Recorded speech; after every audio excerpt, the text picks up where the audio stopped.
what's the connection between emotional pain and physical pain?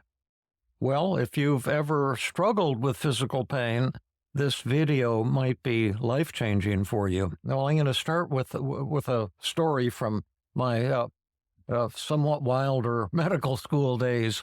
There was this place in Palo Alto called Mac's Smoke Shop.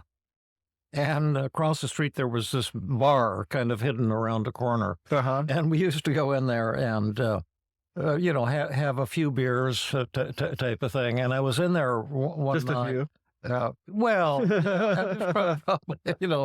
Probably 2 or 3 beers or something like that. But, reasonable. But these were the wild days. And but at any rate, I was in there sitting at the counter, and I heard some commotion at the bar, drinking a beer. And I heard this commotion, and apparently a fight had broken out. And I wasn't in the fight, but somebody threw a beer mug at somebody who ducked. And I looked, and I saw it come in slow motion like this toward my jaw. It was like time had stopped. It was time-lapse photography type of thing. And then it suddenly hit my jaw and exploded, and the blood came gushing out of my mouth, and I was in incredible pain, and I realized my teeth were loose, and I thought maybe my jaw is broken. So I rushed out of that bar and got in my old Volkswagen and drove to the Stanford emergency room. And I was extremely frightened and extremely emotionally upset, and the pain was just excruciating. And when I got in there and they put me on a gurney, and they had somebody come and check me out, and I was pretty intoxicated, so I was probably kind of angry and uncooperative, and I had this perception that they weren't helping me enough, and I was very angry and demanding, and the pain was just tremendous, and they sent me down for an X-ray of my jaw, and they finally. I must have been in there for an hour and a half, and just on this unbearable pain the entire time. They sent in a plastic surgeon, and he said, David, I want you to know that I've examined your X-ray, and you have a broken jaw, and we're going to hospitalize you tonight and do surgery tomorrow morning, and we're going to wire your jaw shut. But it's a very routine thing, and so you don't there's nothing to worry about. It's a pretty easy procedure, and then I said I know my teeth are loose. Am I going to lose my teeth? That was one of the things I was most One of your thoughts. afraid I'm of. going to lose my teeth. Yeah. And he said, I don't think so, but we won't know until we, unwire your jaw in 6 weeks from now. Then we'll send you to an orthodontist, and they can, check out your teeth and do whatever's necessary. But I don't think you're going to lose any teeth. But he said, but I'll tell you what, David, I've ordered the really powerful pain shots for you tonight. And I don't want you to be in pain, and you can order them as often as you want, and because I want you to be comfortable. Fair. And then tomorrow we'll do the surgery. And he put his hand on my shoulder, and he said, I want you to know that everything's going to be okay. Mm-hmm. And in that instant, my pain went from 100 on a 0 to 100 to 0. It totally vanished. Wow. And I never requested any of those pain shots until after the surgery. I thought, well, I've never had that kind of drug, but maybe I could have gone a little high here or something. So I requested a couple of them just to see what it was like, and I got real high and was wandering around the hospital. But anyway, that taught me something incredibly important, and that's that our emotional upset can have a causal effect on physical pain. And this was not imaginary physical pain, because there was organic pathology. I had a broken jaw, and still my emotions were greatly magnifying that pain to an unbearable level. And then when I suddenly got the shock of, it's going to be okay, Right. the awful things aren't going to happen after all, Right. I felt such peace and relief, and all my Yeah. pain disappears. And then can I ask a quick question Yeah. about that? And then it's also, I think, important because it's also sort of a story about how once your beliefs change, Yeah. your thought, your feelings, and your pain changes. So you're probably thinking, "Oh my God, my jaw is going to be screwed up forever. Yeah, and this is going to be this horrible thing. Just toothlessness, and my jaw is going to be all fragile, and I'm going to look awful, feel awful, and bad things are going to be happening." And then when the doctor came to you, all of a sudden, when he said you're going to be okay, he believes you. You're going to be okay, son. That's that good bedside manner. It was just a whoosh. Wow, I'm going to be. I didn't realize that. That thought hadn't crossed my mind. Yeah. So when you change the way you think, you can change the way you feel emotionally and physically. Well, then later on, I got to thinking, I wonder if this is a general principle. Right. And as you know, the thing I specialize in is statistically is causal modeling. Yeah. And so I said, I wonder if I could pick up if there's a causal effect, negative feelings on physical pain. And I had the chance to analyze two databases. One, and this is now the structural equation modeling part of the talk. I know what you've been waiting for. You guys like math, right? Yeah, right. But I'll try to keep it real simple for you. I created the inpatient daily cognitive therapy group at the inpatient unit of the Stanford Hospital because the nurses told me all they're getting is shock therapy and pills.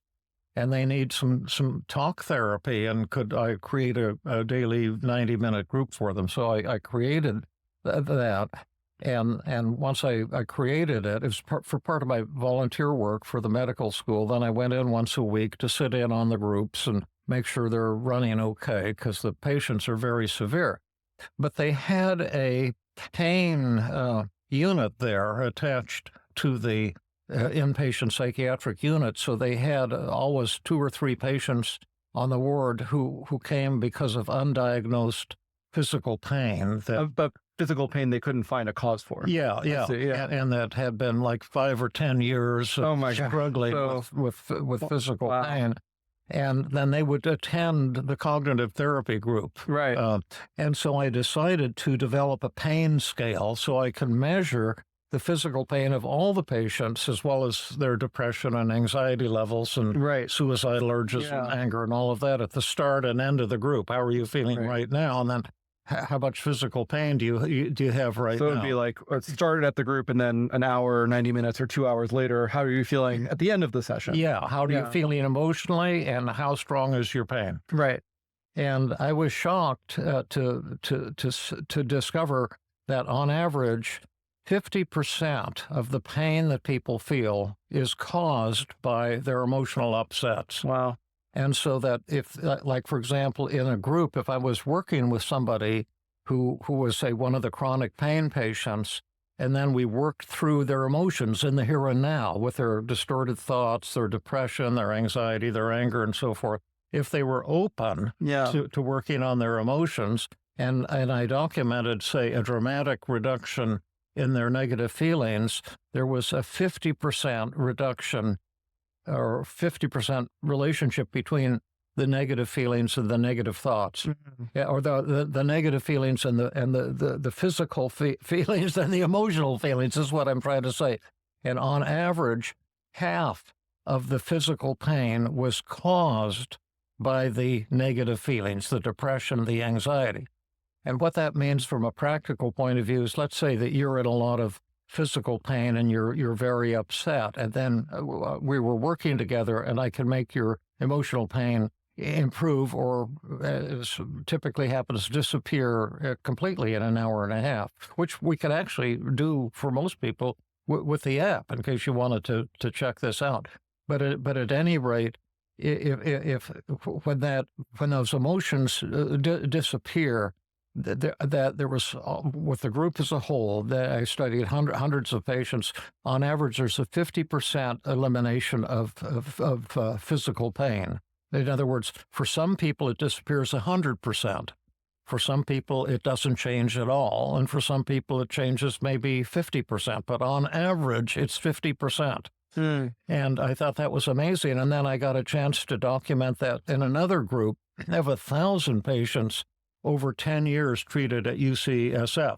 Wow. And these were chronic arthritis patients. So they had an obvious organic cause. There's a clear cause to their pain. To their pain. And then I had annual ratings of their depression and their pain severity. So again, I was able to use this structural equation modeling again to say, what is the relationship, if any, between the emotional symptoms and the physical symptoms and the regression coefficients, or let's say the result of the analysis was identical to what I saw in the Stanford Hospital. 50% of their pain was caused by their emotions. Yeah, wow. And so the good news about this is if you have been struggling with pain, whether or not it's physical pain, like my broken jaw was not in my imagination.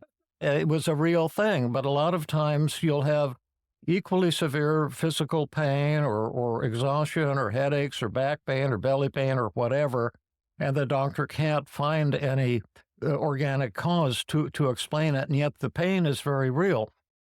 Well, half of that pain, on average, is due to your negative emotions, and so if you're willing to focus on changing the way you think and feel, there you have an excellent chance of reducing or perhaps completely eliminating your physical pain. It's not magic. It takes work, but it is a real phenomenon that I've documented now in many hundreds of patients, always with the same result. Now, from a practical point of view, what's the point of this? How will you? If you've been struggling a lot with pain and physical symptoms and the doctors haven't been able to help you, well, what does this have to do with you? What can you do about it? Well, you can check out our Feeling Great app. Go to feelinggreat.com and check out the app, and you'll learn how to change the way you think and feel. And the worst thing that would happen would be you'll learn to get over your depression and anxiety and anger and anxiety and feel a greater happiness in your life. It might not have any effect on your pain, but at least you'll be free of emotional pain or have a great reduction in emotional pain.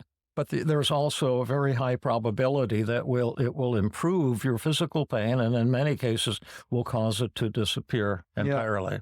Can I share an example that I think is very relatable? No. Oh, yeah. No, I want to do all the talking. Yeah. One thing I think that almost everyone has seen is if you've ever seen like a little kid stumble and fall. Yeah, I can remember. And they throw a big fit, like, oh my God, I'm so hurt. Yeah. And then as soon as mommy or daddy comes over and says, oh, let me look at that. Oh, you're actually going to be okay. They kind of pop out of it. And all of a sudden it's like, they totally forget that they were, 5 seconds earlier, they had a massive injury and they go back to playing and they're happy again. And it's just kind of dramatic to see that. Yeah. And so I think that goes back to if you believe that you're not in horrible danger and you're going to be okay, then you feel so much better. Oh, yeah. Yeah. And I have developed in my demented elderly state low back pain.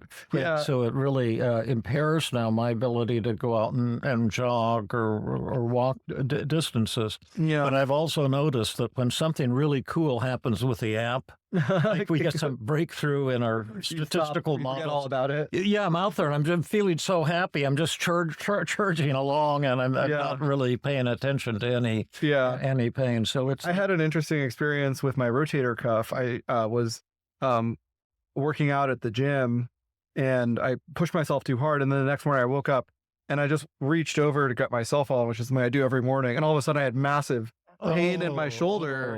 And I was like, oh my God, what's this going to be like? What's going to happen? And then I just went online and watched some talks by a professor at UCSF who studies rotator cuff injury.